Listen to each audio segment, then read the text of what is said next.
रामराज्याच्या स्थापनेसाठी श्री हनुमान जयंतीच्या निमित्ताने देशभरात 500 ठिकाणी तर सांगली जिल्ह्यात 25 ठिकाणी सामूहिक गदापूजनाचा कार्यक्रम. हिंदूंमधील शौर्य आणि सामर्थ्य वाढवण्यासाठी सामूहिक गदापूजनाचे कार्यक्रम. श्री रमेश शिंदे, राष्ट्रीय प्रवक्ता, हिंदू जनजागृती समिती. अयोध्येत स्थापन झालेले श्रीराम मंदिर ही एक प्रकारे रामराज्याची सुरुवात असून आता रामराज्य सर्वत्र स्थापन व्हावे आणि हिंदू समाजातील शौर्य जागृत होण्यासाठी आज श्री हनुमान जयंतीच्या निमित्ताने हिंदू जनजागृती समिती आणि समविचारी हिंदुत्वनिष्ठ संघटना आणि भाविक यांच्या सहभागाने देशभरात 500 ठिकाणी सामूहिक गदापूजन करण्यात आले. सांगली जिल्ह्यात 25 ठिकाणी सामूहिक गदापूजनाचा कार्यक्रम घेण्यात आले आणि यात विशेषतः युवकांनी उत्स्फूर्तपणे सहभाग घेतला. या कार्यक्रमाची सुरुवात शंखनादाने झाली.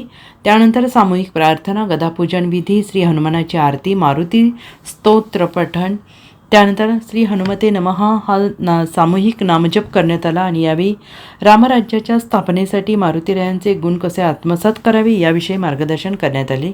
कार्यक्रमाच्या शेवटी रामराज्याच्या स्थापनेसाठी सामूहिक प्रतिज्ञा घेण्यात आली.